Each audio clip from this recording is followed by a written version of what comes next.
Welcome back, ladies and gentlemen, to another episode of the Friday Council, episode 20 today. Nice hot summer day. How's everyone doing, Daniel, David? Yeah, fresh out the shower. Not a cold shower, but fresh out the shower, ready to go. Talk suffering. Yeah, Yeah. no complaints from me. It's been a pretty decent day. Yeah, So, Relatively high spirits. It's Good. one of my good days. good. My Good. brain- You've probably been my brain- having a lot of vitamin D outside. Yeah, Enjoy got a it. bit. Yeah, Yeah. yeah. Enjoy it while it lasts. That's Yeah. true. Swings and roundabouts. Yeah, Today, today's topic, we're going over the theme of suffering now or suffer later. And that stemmed from a meme that Daniel found on Facebook, tagged us in. Can you explain the meme? I don't even know if I can remember it. Oh, I maybe I'll can't find It it. was explicitly gym related. That's a very Oh, obvious yeah. example of suffering now for Versus, like, pleasure later. I think it was eating- suffer now for pleasure later, or pleasure now equals Yeah. suffering later. Pleasure now. I was like eating pizza and sitting on the couch Yeah. watching Netflix. Yeah. Yeah. That's a very apparent. Have you got it up? Yeah, I've got it So what here. was So the top one, there is no such thing as not suffering. So suffer later is one of the Doge dogs Yeah. with fast food, and then an arrow pointing to a fat Doge dog. Or suffer now, and it's a Doge dog with weights and hydrating and looking real flex and buff. For pleasure later. Yeah, for later.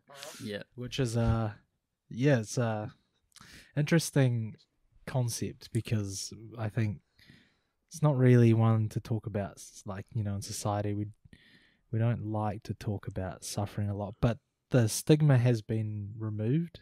Like, it's almost it's a good thing. I'd say it's a good I thing think in it's a a way good thing. to be able to talk about mental health and what people are going through. But I guess, what does it really mean to suffer now? Yeah, I feel like perhaps, I think in the context that we're probably looking at it, or in most cases looking at it, like suffer might be a bit hyperbolic of a term. Like, we're talking about, like going to the gym. Yes, it's a form of suffering, but it's not like torture, right? It's more like it requires effort, and your Work. muscles will be a bit sore after your first few workouts, but it's more like hard work is probably a better way of putting it in most cases, because Fair enough. we're not talking about like being tortured in the garage. No, yeah. Disclaimer, we're not talking about you- suffering in the literal sense of you think- being tortured or The imprisoned gym- metaphorically. The or- gym yeah. is the most obvious Yeah. metaphor that everyone Yeah. will relate to, because Yeah. everyone eats food.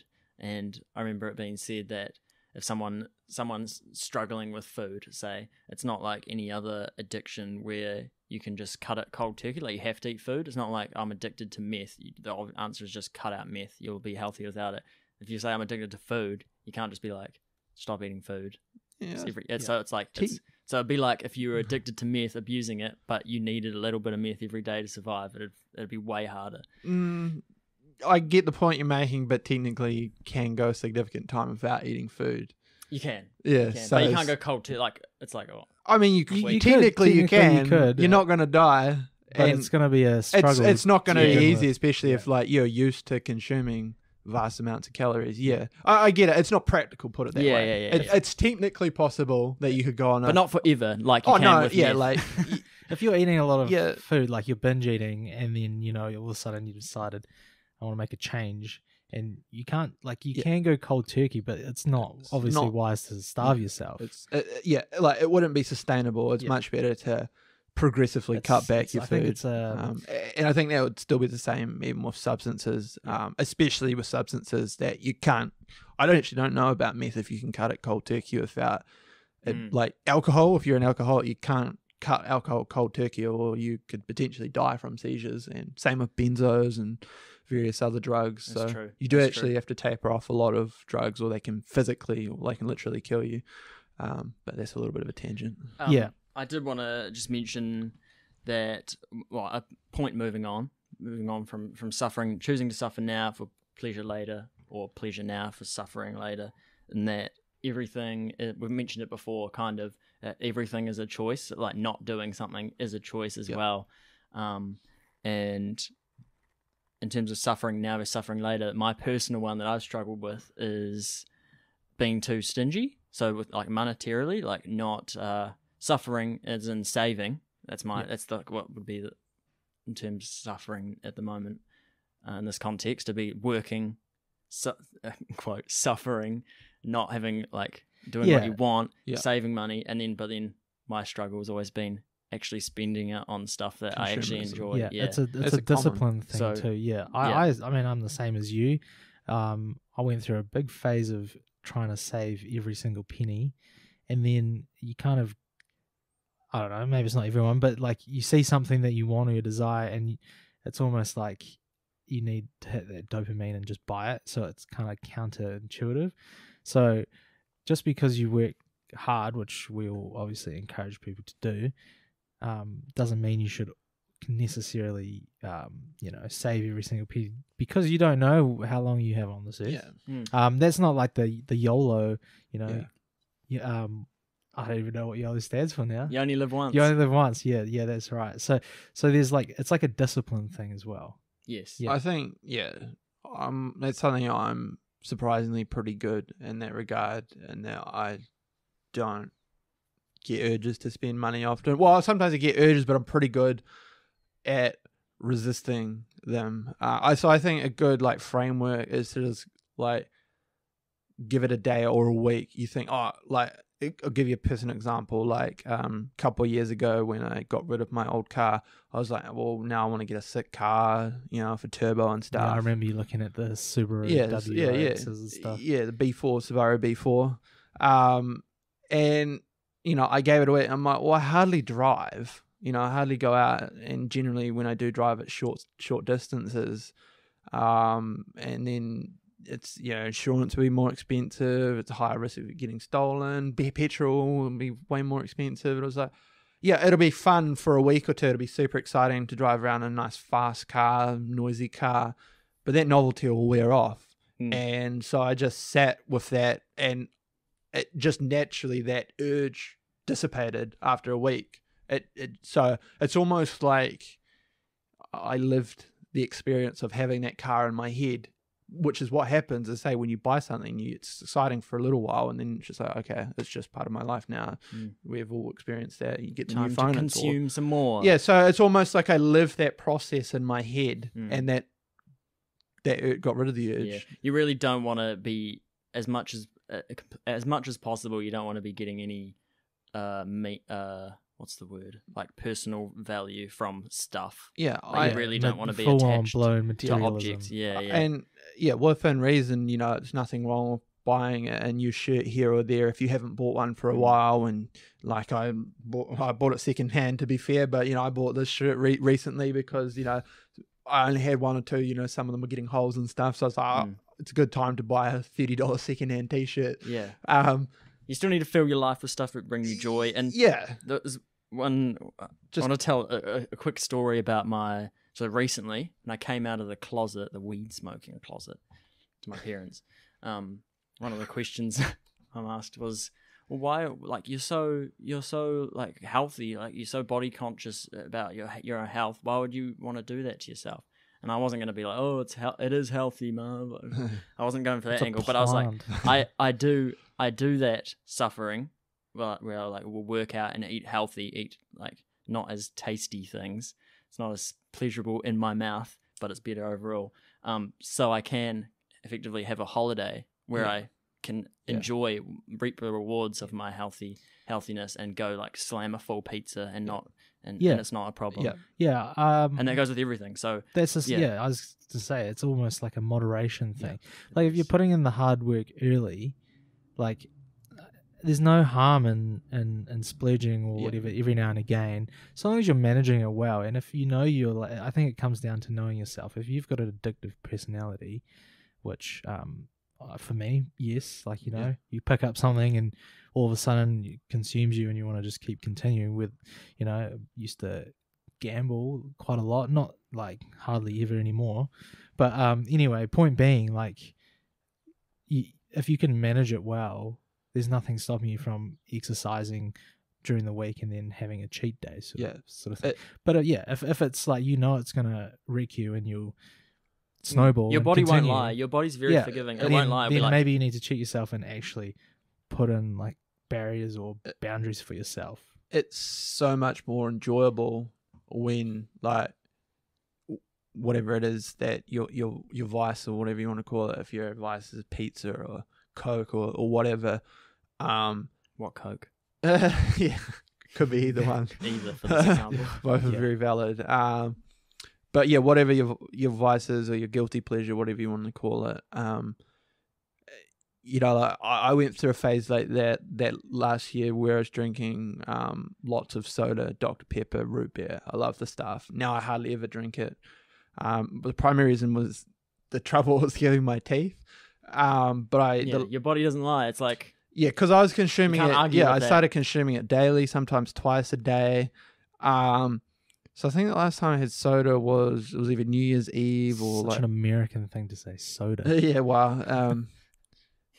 What do we call it here? Fizz or something? Fizzy. Yeah. fizzy, like a child. The last time I Six had it was a can of Coke. It was like around New Year's Eve, and that was the first time I'd had it in months, and now I haven't had it since. And it was so much more enjoyable because it was like a one-off treat. Yeah. And it doesn't even have to be like that far apart. You know, once a week is probably a reasonable balance for like cheat day, cheat meal, whatever.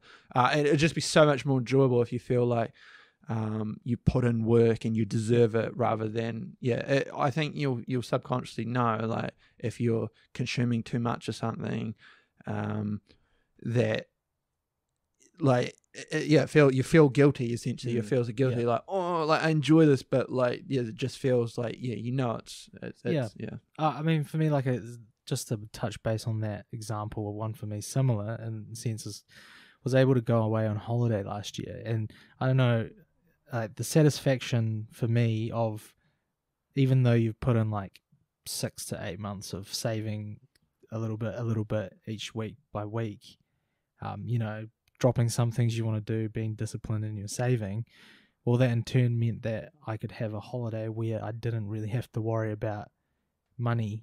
Yep. It's like, try that snack or try that different nice bread or whatever, whereas if I went into like a store now, usually you're quite wary in day-to-day life, like, conscious of your spending, but on holiday it was like, wow, I can do this activity which I'd never do, and don't really even have to look at like that's kind the of funds. I agree. That's kind of the point that I wanted to highlight to Mum when I was reflecting, was that you're YOLO, especially if you're atheist, you're YOLO. You only live once. All right. So why not? Like, why not? You don't want to spend your whole life, like, you don't want to die with heaps of money hoarded. Like, you've missed the point. Just equally, you don't want to spend your whole life like being super fit, eating only vegetables all day, every day, and you've never tried chocolate, or you've never smoked weed once, just to see. It's not going to kill you, just to see. So like, that's how I see life anyway. It's kind of like a smorgasbord of experiences, and just cram as many in as while you're here, and especially while you're young. And that, if you guys didn't have anything else to say on that, next point. Yeah, maybe just one more thing. Like, I've sort of touched on this in a different context before, but another way is that life is very cyclical. It's like the seasons. There'll be periods where and I think you should do this consciously, or at least be conscious of when the phase that you're in has changed. But you go through phases of growth, so that's when you're for 6 months of the year or 3 months of the year, for whatever it be, where you're working really hard, you're working your ass off, and you're saving all the money or whatever it is, whatever particular to your goals. And then you have a winter phase, or whatever you want to call it, where you take the foot off and you indulge a little more, you splurge a little more. As long as you're conscious of that, and then you go through, that can be another way of operating. I think it's easy, especially with the physicality is usually the best metaphor, because it shows up. Like I've just said, your body won't lie. So, if you're slacking off too much, you're going to start becoming more unhealthy progressively, whether that looks like gaining weight or like, rashes starting to show up. You go, okay, I need to like tip the scales back. So that's a real easy way to recognize. It's a bit harder when you're doing things to your brain that you can't see. You can't tell if the scales are necessarily being tilted. But with I mean, and then when it comes to money, it's only a matter of opinion how much savings you should have. It's a matter of personal opinion how much you feel comfortable with. But Yeah, I just You know what I mean? will add. I think it's also like a scale thing, particularly if you have yeah, bigger goals, and I think it's an important thing, to have short-term, long-term goals. But if it looks like a mountain and you're looking at it from the bigger picture, well, it's not going to happen overnight. Like, it's all a bit of progress, and it's not linear. So it'll be Really like, do you have an point. example of the bigger picture, maybe for yourself, or I mean, not personal, but like if you're wanting to learn a language, for example, like that would take, unless you're diligently studying and picking it up, it's going to take time. You're not going to be able to speak, and it can be frustrating because there's like the desire to learn and so that desire should be pushing you. So like you're suffering in the sense that you have to work hard, put in the hours, maybe have less time socializing with friends because you're learning, but in the long run, like the reward will speak for itself, and you'll be able to speak another language. Could be the same for the gym. Like you see those transformations of people where it's like 3 years, they were obese and whatever. Now they're like ripped and look really good. It's like I think it's like it's a consistent battle of like day to day. So you could kind of treat it like a game. It's like you can gamify a lot. day one. Well, if I do it now, it's ticking it off. You could get a calendar, whatever, highlight it, whatever. But yeah, it's not going to happen overnight. So you can say, I want to lose heaps of weight. It's my New Year's resolution to lose weight. Well, you have to go like every single day and eat healthy, like, less calories than you burn off. It's just the simple thing. But you just get caught of the bigger picture, and you need to just take small chunks because time flies by so damn fast that if you're not doing the small bits now, the future will come before you know it, and then you're back at square one. Yeah, I think it's important. Yeah, that is a really good point. That progress is generally not linear. So whatever your specific goal may be, there's gonna be times where you're more motivated and disciplined than other times. So obvious examples, if you're quitting smoking, you might last a month without a cigarette, and then you have one, and then you start, one cigarette becomes 2 cigarettes, but don't give up. Like, that's just that's a valley in the journey.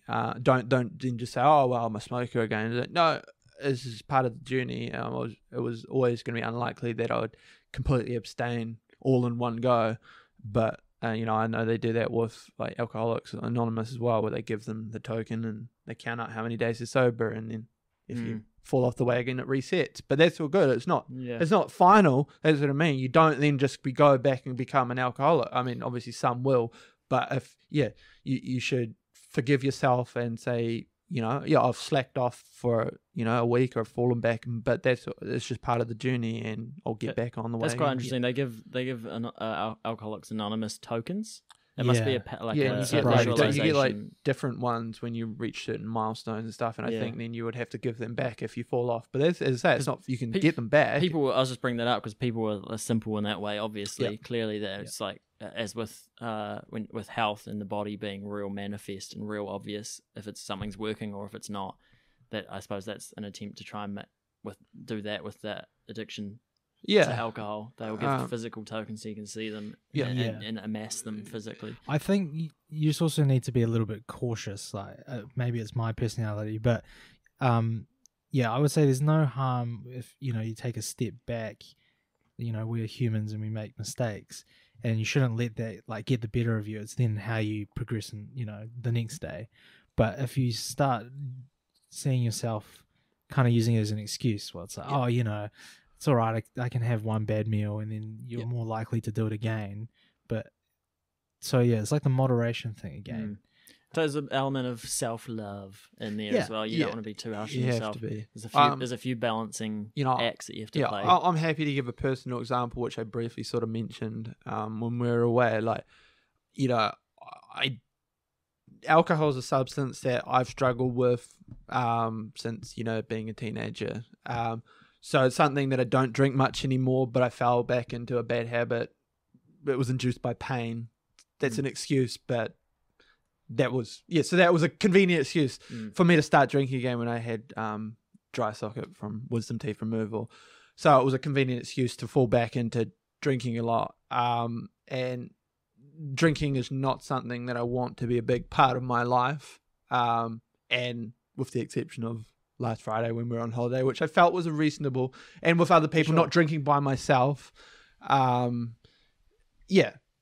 So there was a blip in the road in the 3 weeks in the lead up to Christmas, and then as I had a little bit, or a reasonable amount last week. So I'm probably going to drink again, but I don't want it to be I don't want it to become a regular thing, which it was for a decade of my life. It was a central part of my life. So that's a good example, I feel, and it's a very common one that a lot of New Zealanders will relate to. So I'm inevitably will drink again, and I'm not trying to completely abstain. I just to say I don't want it to be a regular part of my life, a weekly or even multi times a week thing as it used to be.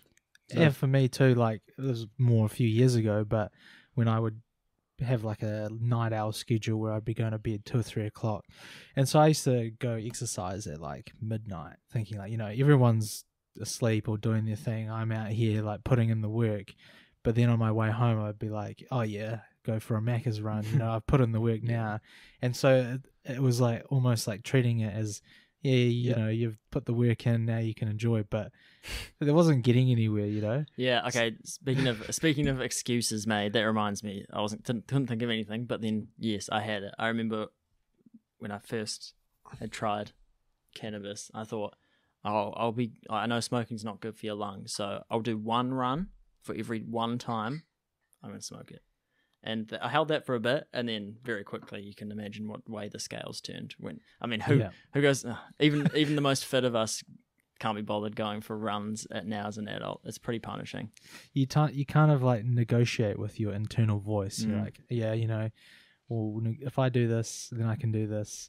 But it's almost like future self versus present self. Yeah. It's like, oh well, present self should be helping future self. I feel like, and I watched a good video on this because I had in the lead up to that New Year period, I had dropped off all like exercise habits and stuff as well, and I knew that that wasn't good. I just got lazy and sloth, and then around a day or two after New Year's Eve, a flick switched, and I was like, I need to like sort my shit out, get back. A switch flicked or a flick switched? Yeah, you meant a switch flicked. That away.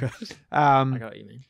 And so I watched it was like a chopped up Andrew Huberman video. I've got it saved on my phone, but it was a really good one where it was just like something I won't be able to quote it as eloquently as he said it, but it was to do with like you can reprogram your brain to essentially get the dopamine hit from hard work, things like exercise. You can retrain your brain, and again, I can't remember the exact. Is that the one about neuroplasticity? It probably is. As that was a chopped up video of his, but that resonated with me, and and then it just it made a lot of sense. And been working out, exercising ever since. So it's good. It's kind of like good fortnight now that I've been doing that. It reminds me of Conor McGregor, how you can then get the dopamine and you can back yourself, which he obviously does, but then following it up with results, whether that is like gym physical results, like just adds to it, and then you're on kind of an unstoppable feedback loop of like self confidence. I think that's the key thing is like that first workout is always brutal.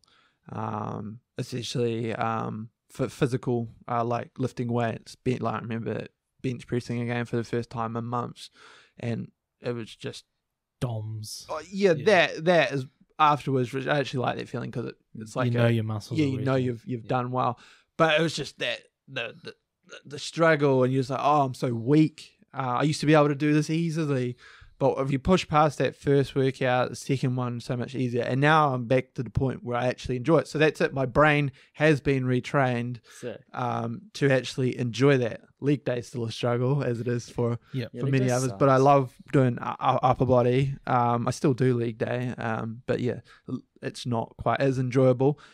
And I think it's a way better feeling getting your dopamine, wherever it is. I know that's such like an overused term, dopamine. But whatever it is, getting a feel good, Buzz or feeling good from doing hard work, feeling like you've achieved something. It's way cleaner, guilt free is what it is. Like, say I can indulge in alcohol, having not put in any work and stuff, and it's because it's technically altering the chemicals in my brain. I'm getting that dirty buzz from it. But that's what it is. It's dirty buzz. It's a like good way of it's a putting it. guilty pleasure.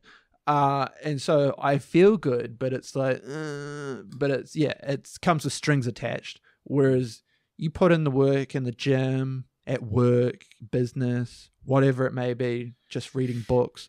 It's no strings attached. Essentially, it's a guilt free pleasure. Okay.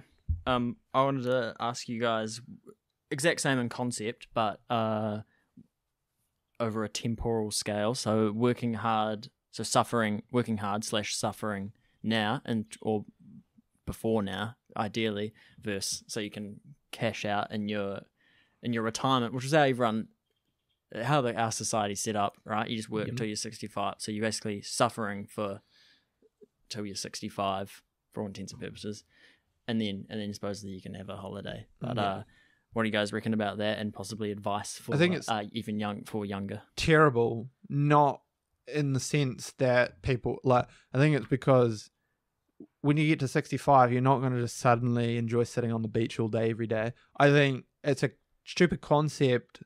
Say not the working part of it, although that may not be perfect or ideal for many people, but this idea that you just work this for this period and then afterwards you just chillax and do nothing or whatever, just go on holiday.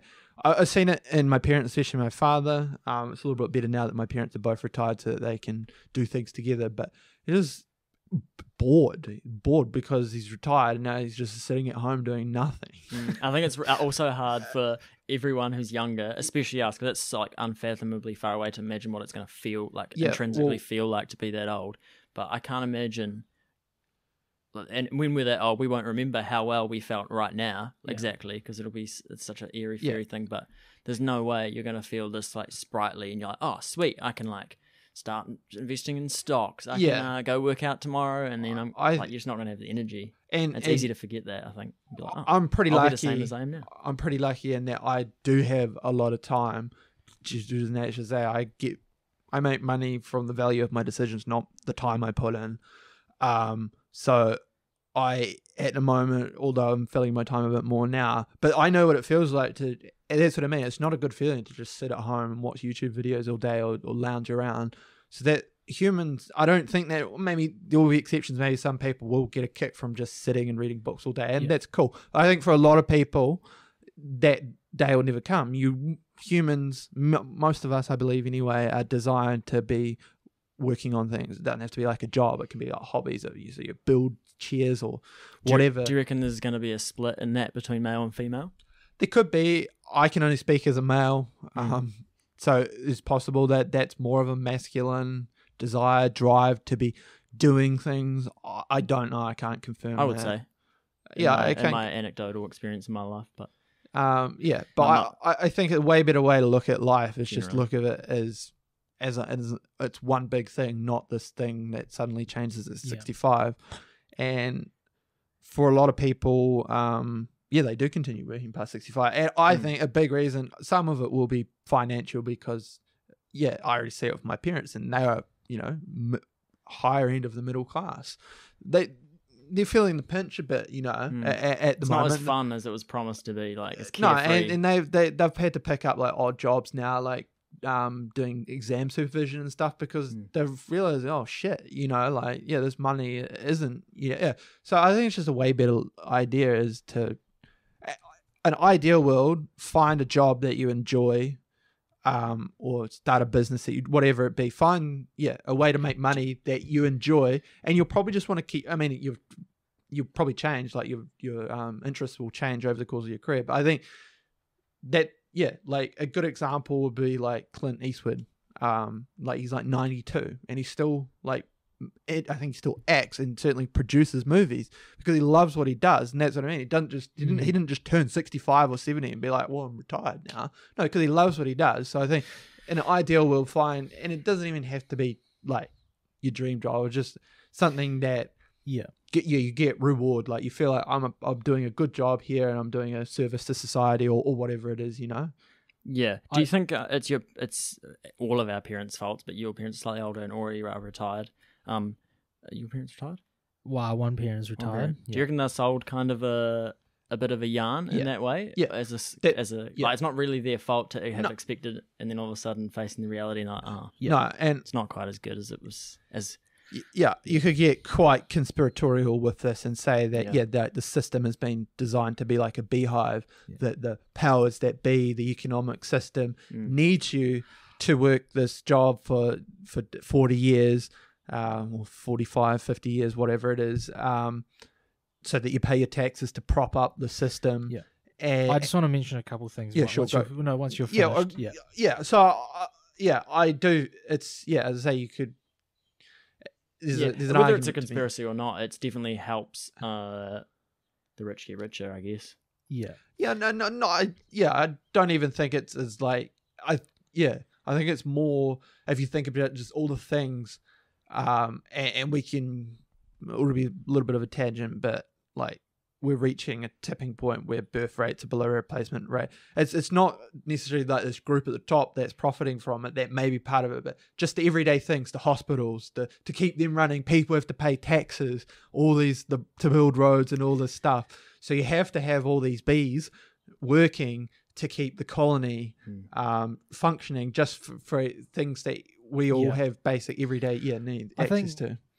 Just in terms, because obviously you're talking about retirement in the sense that if you put the work in and you can get to a stage where you're not relying on the government, so you're fully fund your own retirement, then like if you've put the work in, you've got the passive income, you can still live a modest lifestyle, but then it's kind of like what you do with your time. So I don't know about if it's just your parents or something, but I would hope, looking into the future, when I retire, well, then my priorities might change, and it'd be like looking after grandkids and spending more time with family, or things like that. There's certainly an element of that. So that's it. Your balances might change. Where, and my parents certainly do that. And when they are looking after grandkids, they're occupied, but that's not all the time. They're not looking after grandkids every day. Yeah. So I still feel, for most people, you're probably. And that's it. If your money is not an issue, it might just be that you're part of a community group. It is one of my things that my dad took up, and I guess you could say it's a good thing. Is he's got like a prominent role in the church now. He like gives community, goes to like rest home, gives communion and stuff. But I don't think he did that because for some altruistic reason. That might maybe a part of it. I think he did it to fill his time, and so these things can be beneficial for both. It can be a good thing for society and people, and also just to give you a sense of that you're doing something worthwhile. Thank God humans are naturally wired. I think they're naturally wired. I don't know if he's doing it purely selfish, but it's definitely a win-win. That's exactly that. So thank God that we're wired that way, that it becomes a win-win. And then that's what I'm trying to say. I think for most of us, the day that comes where we're just happy to lounge around, I don't think that will come. I think you'll always want to be tinkering with things. Well, we mentioned it last time with on a couple podcasts ago that I never got to mention, but how like a large proportion of the lottery winners become like alcoholics. They don't really enjoy it, and it's because I think because your responsibility, which could also be translated to suffering for this context, responsibilities are kind of a form of suffering. And that you have to put in work to maintain them. That's where meaning comes from. And so when you win the lottery, all your responsibilities are gone, which is also wiped out all your meaning as well. Yeah, and that's what I say. I can relate to that on a much small scale because me too. I don't have enough money that I don't even have my own house, but in my day-to-day life, like, yeah, I don't have to get out of bed at a certain time. I don't have responsibilities to an employer. And it's, yeah, that has left a void, especially in the rugby off season, when, as I say, it's been a little bit different now that I've refocused with the trading and stuff. But yeah, I've had periods of my life where I've been left with this void where it's like, I want to be doing something, I just can't figure out what it is that I want to be doing. That's what I'm saying. It will make you essentially, I relate to that feeling. depressed, if you don't have that thing that gives you purpose or whatever you want. Yeah. I think when you're in the midst of the responsibilities, it's real easy to be like, oh, the life would be so much better without them. And then all of a sudden you win the lottery and you're on the beach. It's the after like the fourth day in a row, and you're like, yeah. That might have a few brews. And I can think 2 years later. And this is the way to sum it up, is it's all about the journey, not the destination. Yeah. But I can think of personal examples of that multiple times in my life.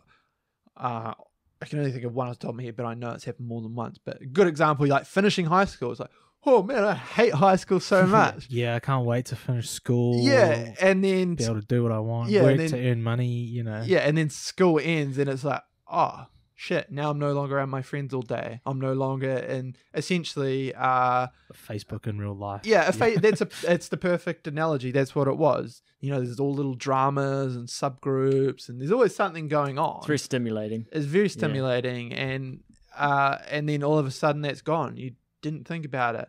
Another example that's not personal to me would be like raising a child, and then they leave the home, or even in earlier stages.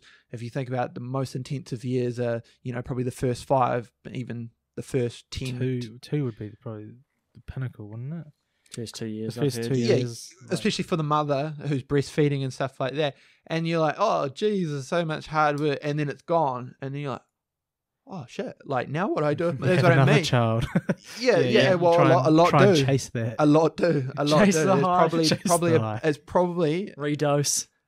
Honestly, it's Another probably child. A factor, a consideration. Yeah, definitely. That makes it. I mean, sure, that'll be very difficult to argue against. That seems to be often what happens. I mean, yeah, you probably Although can't. My parents, they always plan. You for probably 2, can't get much, more meaning in your life than raising a child, right? Especially in those infant years where they're 100% reliant on you. Yeah, like I said, it's the ultimate responsibility and the ultimate meaning. I don't think that's. But you would, during that period, there would have been so many times. Oh, change the nappy.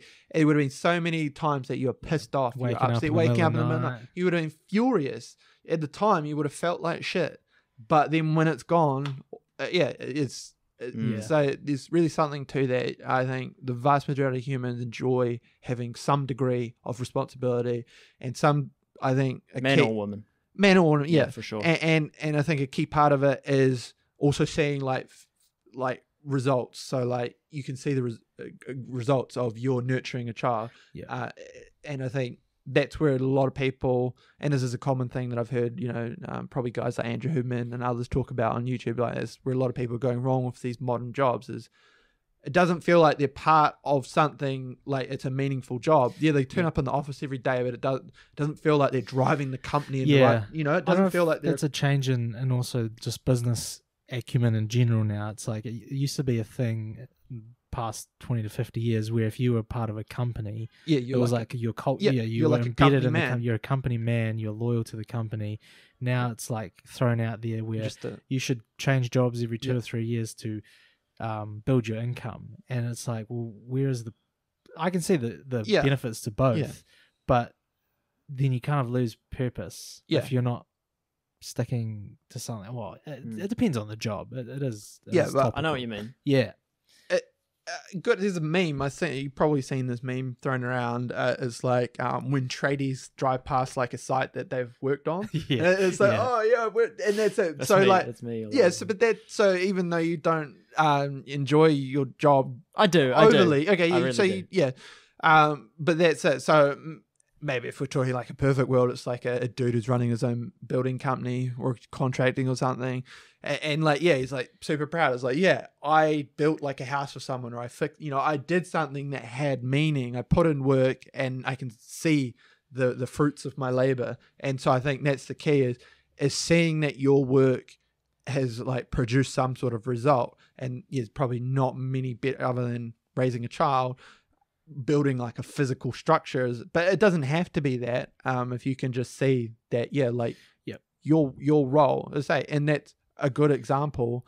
Of like a company man. They can see like I put the engine in the Ford. You know, I'd like it as someone's well. driving that. Kind of like not a teacher, but if you're a teacher, Yeah, and that's then a great you example. see a student outside of school that you've taught and seeing what they've done, and you're like, well, I put input into that person's life. It's a form of parenting. Yeah, really. it is. shape It is. them into the successful adult they are, and it's like I was part of that. You can't claim the true rewards, but you know it's it's huge, and that's why I sort of had this discussion. You know, it's debatable whether teachers are paid enough or not. Certainly, having parents as teachers, they didn't feel that they were paid enough, and I sort of went through like a conversation with them where I was explaining, like, because I think there's a sense that like they're doing a noble job, so they should be paid highly. But I was explaining like the economics of it. I was like, schools aren't, they're, in the case of a state school, rely on taxpayer money, which is never enough of. So, and they don't really generate money. You can argue that yes, they produce students who then go on to be productive members of society. That's a valid argument. Pay their tax. But generally they're not like directly creating money. They're burning money. So I was explaining. So as opposed to like a strip club owner, that's the complete opposite. That's highly degenerate. It's not really it's not driving society forward, but people pay big money to have their sexual desires met and things like that. So I was explaining like the economics of it. Just because a job is like noble or good doesn't necessarily equate. Nurses is another one, doesn't equate to pay. And then we just ended up like I was like, that's right, teaching, it's like a vocation, that's it. You're not in it and for the money. You're in it for like, that's it, to you're getting a kick out of it. You're helping, especially, I guess, I mean, at all ages, but, probably especially if you're teaching young kids to, read and write, that's pretty like it is a massive role. And so I'd say, so there is a valid argument there that they should be paid more because they're helping develop all these people who go on to play. The benefits borne by society. Yeah, it's just not really somewhat them. indirect. It's not, they're not. Did you want to say something? Oh, I was say if you finish with that topic, I just had something that I wanted to bring up in terms of suffering. Like, so I have a friend or a couple of friends that, when you ask them how they're doing, they'll generally spin it into like a negative way. It's like, oh, my legs are so sore because I've been going for runs in the afternoon, and it's like, good on them for doing that first and foremost. But then it's like they're putting it out there as like, I'm doing all the work, and I guess what I'm trying to say is there a merit to like suffering or putting in the work in silence as opposed to doing it like in an outward sense? I guess, I don't know if that makes sense. Yeah, it does make sense. I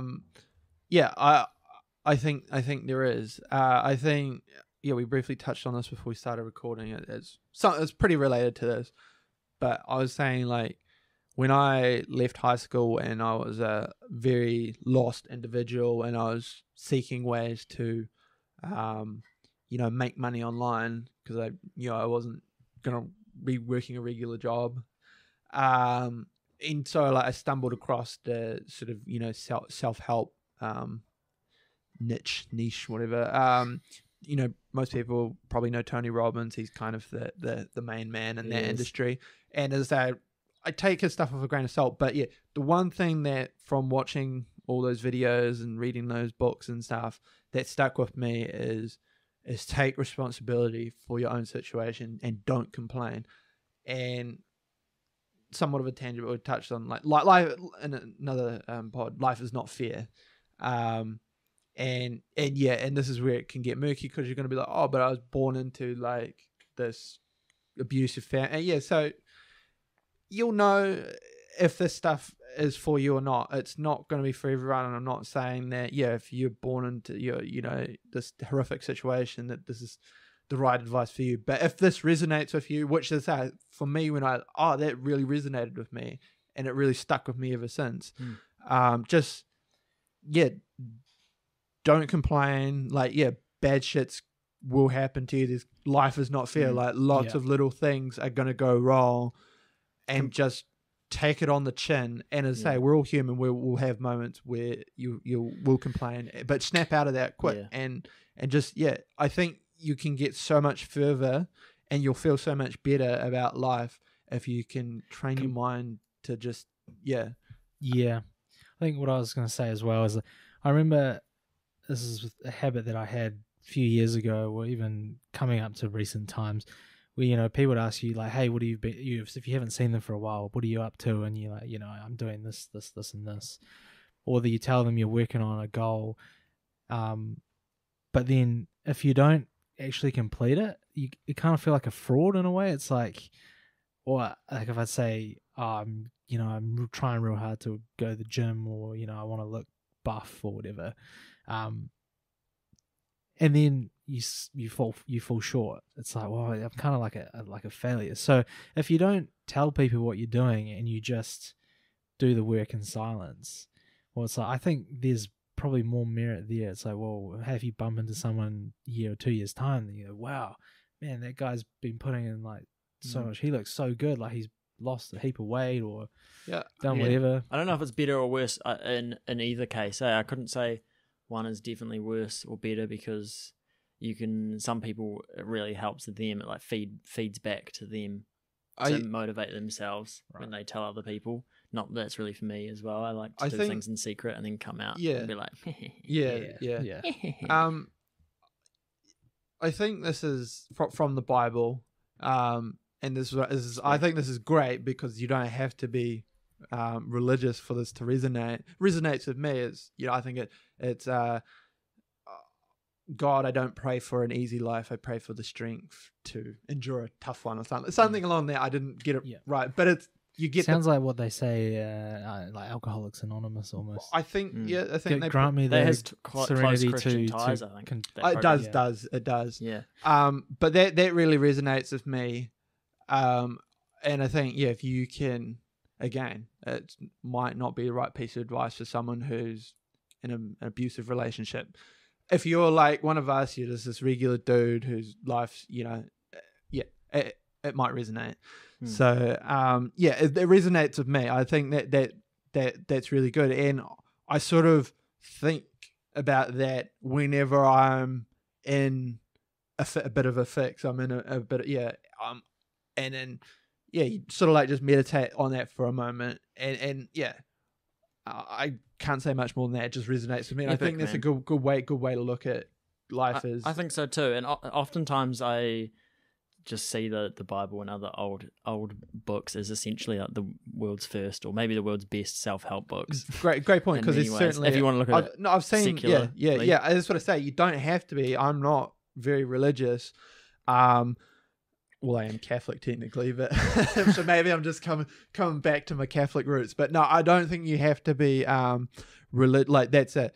There's plenty of wisdom in the Bible that you don't have to necessarily believe in the religion itself. There's something I just plenty of wisdom. No, that's fair. I mean, I would say, as someone who identifies as a Christian, like it is almost. It's like a true self-help book, but there's an ultimate meaning behind it, and there's a purpose to how we live life. And so like you look at it as the New Testament obviously talks about the life of Jesus, but then also it's like a way to live life post him dying and resurrecting and waiting for him to return again. So it's like a guideline teaching you how to live. And it's like advanced mode, being actually Christian, reading the Bible. This may get deeper. This may be like a frowned upon way to view it if you're a Christian, but if it works for you, you can also replace the scripture where it's God or Jesus with the universe, something like that. You can if that resonates with you more, if you feel that you're Heathen. yeah, that's what I was going to say. Blasphemy. Heretic. Yeah, I was going to say it might make me a heretic or a heathen or a pagan or whatnot. But I, Well, no single word can encompass God anyway, so that might literally be the exact same thing anyway. Yeah, if the idea of there being superior power, which isn't the Christian God or Jesus, but you feel that there is, if you replace that, I think that can work just as well. If that's And I mean, I would always encourage people who aren't to read the Bible as a Christian, but there are some like certain scriptures that even I would say people have used in the past that they don't actually realize is biblical. So or it's been tweaked slightly. Yeah. But there's one phrase, because we're talking about suffering, but there's one, I'll just share this one anyway, from the book of James. Consider it pure joy, my brothers and sisters, when you face trials of many kinds, because you know that the testing of your faith produces perseverance. Let perseverance finish its work so that you may be mature and complete, not lacking anything. So I would say, like, say the last bit again, slowly. Oh, right. Let perseverance finish its work so that you may be mature and complete, not lacking anything. So I think what I'd interpret from that is obviously if we know we're going to be constantly living and experiencing trials through life, and there'll be hardships and suffering, quote, we're talking about suffering, but as a Christian, if you're interpreting the scripture, then it's like, well, if you persevere and you keep working through that time and time again, then in the end you'll reap the rewards. Yeah. That is perfect segue. I wanted to mention or ask you guys if you think, and I know because I know suffering, big theme in not only Christianity, kind of all religions, especially Buddhism. Buddhism actually states that life itself is suffering. What do you guys think about that as like underlying everything throughout all our lives? It's like maybe it's not quite the right word, like you said. The older I get, something. The older I get. Yeah. And then the reward or pleasure is kind of like, again, wrong word, but like a mastering of that suffering for brief moments feels so good because of the suffering, but it feels like that there's something base level that ties in. That is reality, that is life. That ties into what we're just saying. I think for so many of us, including myself, we're striving for happiness, pleasure, big one for me, and obviously humans in general. Pleasure, quick hits, pleasure. But it's not very sustainable. I think that ties into, I think more sustainable and a different feeling, which is still a very good feeling, is meaning. So that's it. So like, that's what I mean. I also liked what you said about dirty buzz and clean buzz. That made a lot of sense. And I think that's kind of related to what you're saying. And I haven't read the book, but it's famous, A Man's Search for Meaning, Viktor Frankl living in a concentration camp. He found purpose in the most inhospitable place, like that.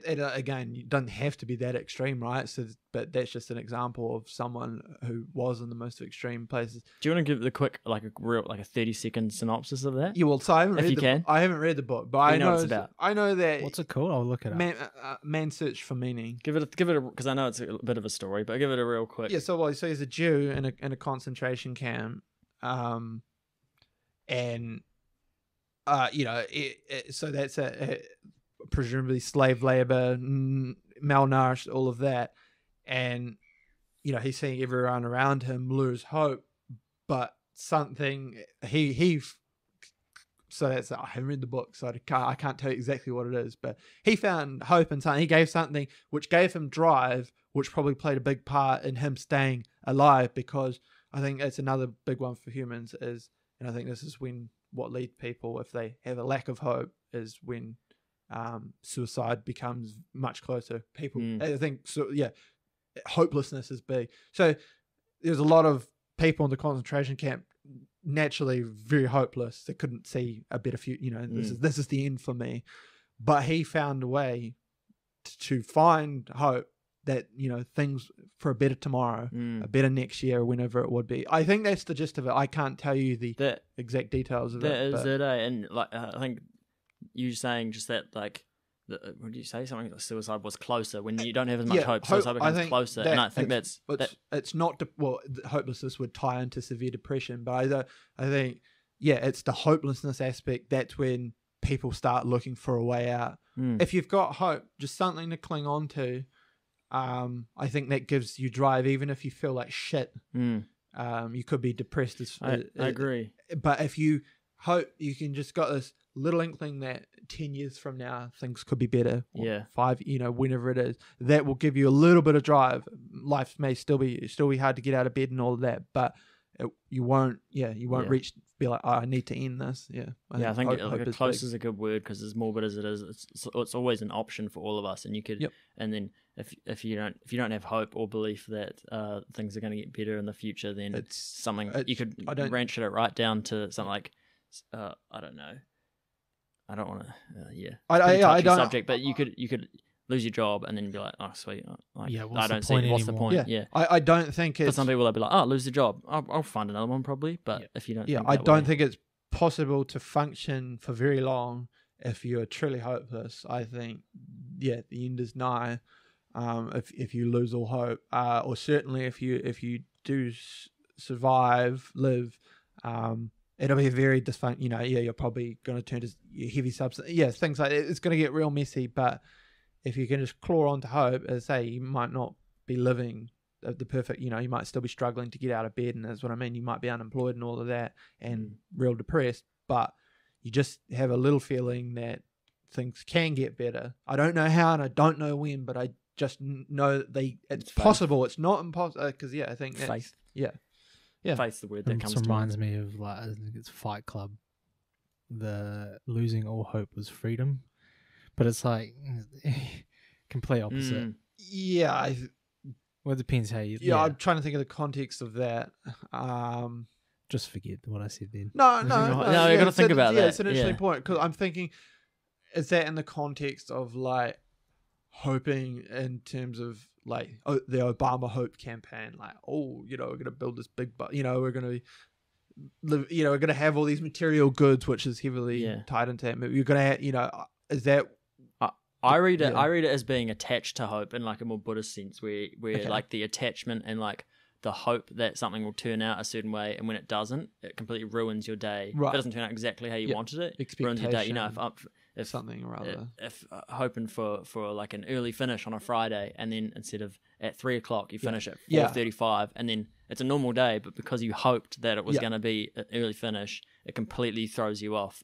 Otherwise, you know what I mean. So that's how I take it. It's like the attachment. To hope. I have to rewatch that to actually get a feel for that. I've watched it, but I know there's a lot of like, crafty one-liners in it. There are a lot of quotable quotes. But I think my understanding of that movie anyway is it's actually technically a parody.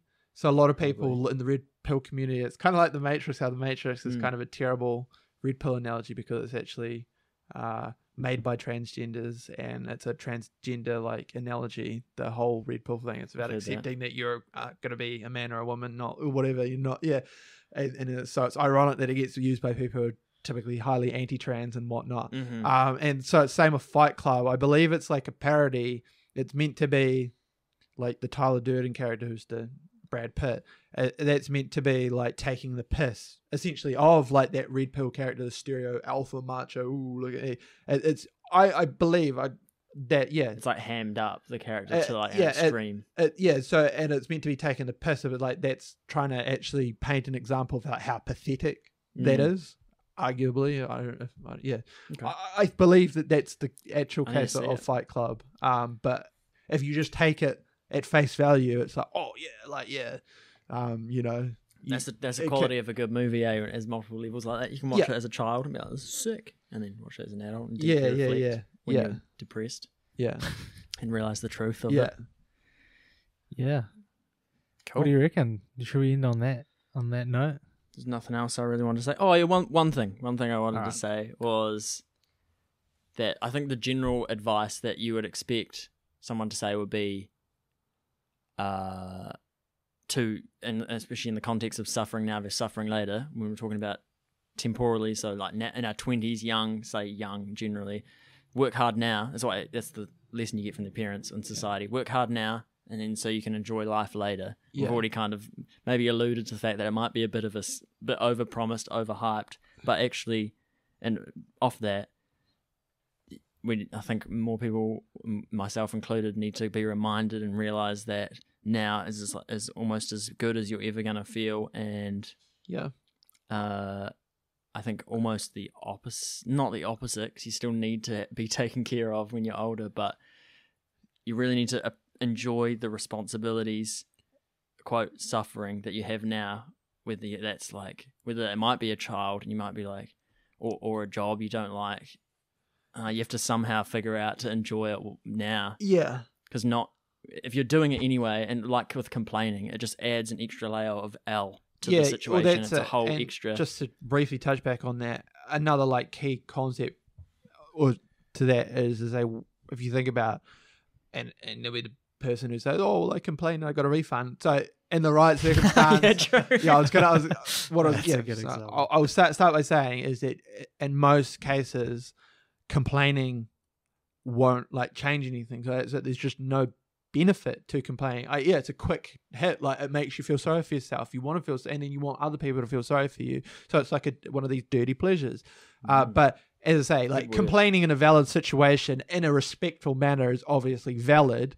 But yeah, just like complaining about life, like, oh, the weather's crap. Well, you can't. Complaining's not going to change the weather. Like all these little things, like complaining about your circumstances. Oh, I hate my job. Well, only you can find a way to change your job. And it might be really hard. It might mean that you have to retrain. It might mean you have to level up. And that's going to require significant input. But only you can do that. Complaining won't fix it. Like, it's not someone who's just going to come past and be like, oh, you're complaining. Well, I've got this great job. You can come. You're someone I want in my company. No, complete opposite, right? If you put yourself out there in a positive manner, someone might just be like, oh, you're a cool dude. Like, yeah, I overheard this conversation and like, this might be a good, so completely opposite, being positive and always putting a positive spin on things can potentially reap rewards. Complaining, or at least it's more likely to reap rewards than complaining. It might not. In most cases, it won't. Yeah. But it like could. You said, it can. Just the chances. Yeah, you can complain and get a refund, and that's kind of and that's I suppose completely valid. If you've got a product that's faulty,